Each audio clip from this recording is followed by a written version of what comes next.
അർമേനിയയിലെ സെബാസ്റ്റി എന്ന സ്ഥലത്തെ ഒരു മികച്ച വൈദ്യനായിരുന്നു വിശുദ്ധ ബ്ലെയ്സ്. പിന്നീട് അദ്ദേഹം അവിടുത്തെ മെത്രാനായി. അങ്ങനെ തൻ്റെ ജനത്തിൻ്റെ ആത്മാക്കളുടെയും വൈദ്യനാക്കി അദ്ദേഹത്തെ ദൈവമുയർത്തി. മനുഷ്യജീവിത സ്വഭാവത്തെക്കുറിച്ച് അഗാധമായ ജ്ഞാനമുണ്ടായിരുന്ന അദ്ദേഹം തൻ്റെ വാക്കാലും ജീവിത മാതൃകയാലും തൻ്റെ ജനത്തെ പഠിപ്പിച്ചിരുന്നു. മെത്രാനായ ശേഷം അദ്ദേഹത്തിൻ്റെ വിശുദ്ധി ശാരീരികവും ആത്മീയവുമായ രോഗങ്ങൾ ബാധിച്ചവരെ അദ്ദേഹത്തിലേക്ക് ആകർഷിച്ചു. അവരുടെ ശാരീരിക ആത്മീയ ആരോഗ്യം സംരക്ഷിക്കാൻ അദ്ദേഹം കഠിനമായി പ്രവർത്തിച്ചു. വന്യമൃഗങ്ങൾ പോലും അദ്ദേഹത്തെ ശ്രദ്ധിക്കുകയും അദ്ദേഹത്തിൻ്റെ കൽപ്പനകൾ അനുസരിക്കുകയും ചെയ്തിരുന്നു. മുറിവുകൾ ചികിത്സിക്കാൻ വരെ മൃഗങ്ങൾ അദ്ദേഹത്തെ തേടിയെത്തിയിരുന്നു.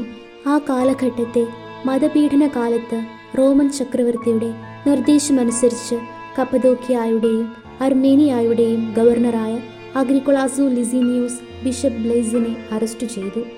ബ്ലെയ്സിനെ ജയിലിലേക്ക് കൊണ്ടുപോകുന്ന വഴി മീൻമുള്ള തൊണ്ടയിൽ കുടുങ്ങി ശ്വാസം മുട്ടി അവശനായ തൻ്റെ മകനുമായി വന്ന് ഒരമ്മ സഹായം അഭ്യർത്ഥിച്ചു.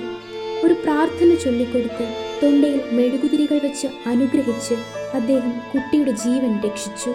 പിന്നീട് നന്ദി സൂചകമായി ആ അമ്മ ബ്ലെയ്സിൻ്റെ ജയിൽ മുറിയിൽ വെളിച്ചം നൽകാൻ 2 മെഴുകുതിരികൾ കൊണ്ടുവന്നു.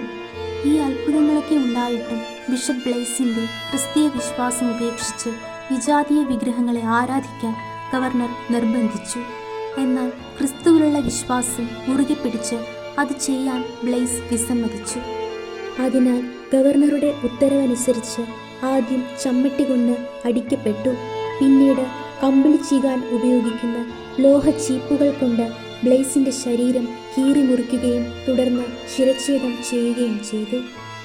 തൊണ്ടയിലെ രോഗങ്ങളുടെ മധ്യസ്ഥനാണ് വിശുദ്ധ ബ്ലെയ്സ്.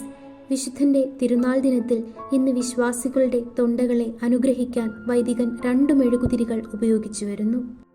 ശരീരത്തിൻ്റെയും ആത്മാവിൻ്റെയും വിശ്വകുരനായിരുന്ന വിശുദ്ധ ബ്ലെയ്സെ, ഞങ്ങളുടെ ആത്മീയവും ശാരീരികവുമായ എല്ലാ രോഗാവസ്ഥകളെയും സമർപ്പിക്കുന്നു. ഞങ്ങൾക്കു വേണ്ടി പ്രാർത്ഥിക്കണമേ.